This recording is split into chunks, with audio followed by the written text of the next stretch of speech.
এখন আমি যে কবিতাটি আবৃত্তি করতে যাচ্ছি, কবিতার নাম বধূর দহন। এখানে বধূ বলতে আমাদের দেশমাতৃকাকে বোঝানো হয়েছে। দেশমাতৃকার যে অসংখ্য যন্ত্রণার কথা এখানে তুলে ধরা হয়েছে। বধূর দহন।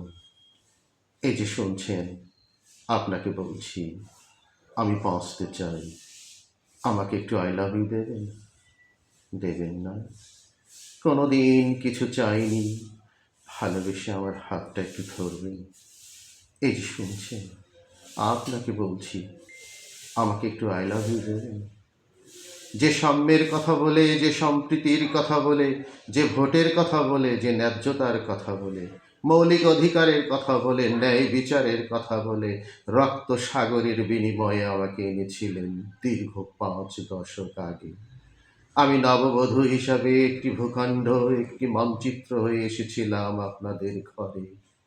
কখনো কি একটু আদর, একটু ভালোবাসা, একটু মমতা দিয়েছেন আমাকে? শুধু নিয়েছেন, আমার বক্ষ উন্মুক্ত করে শুধু নিয়েছেন। আজ আমি রুগ্ন কঙ্কালসার, আমি বাঁচতে চাই। কি আমাকে বাঁচতে দেবে? এই যে শুনছেন, আপনাকে বলছি, আমাকে একটু আই লাভ ইউ দেবেন?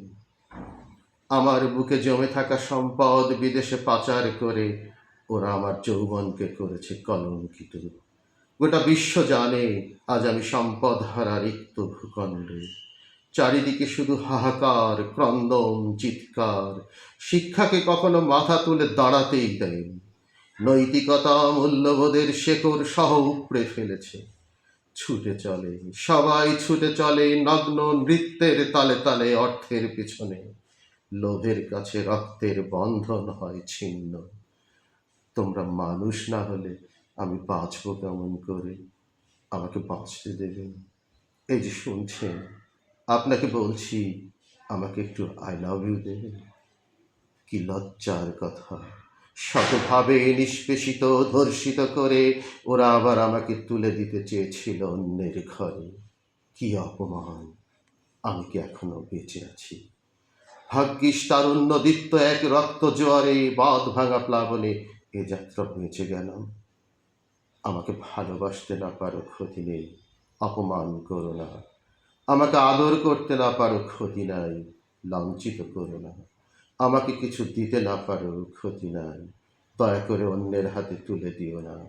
দীর্ঘ 5 দশকের সংসার আমার আবেগের, ভালোবাসার, মমতায় জড়ানো, তাকে আর নগ্ন করো না। এই যে শুনছেন, আপনাকে বলছি, আমি বাঁচতে চাই। আমাকে একটু আই লাভ ইউ দেবে? ধন্যবাদ।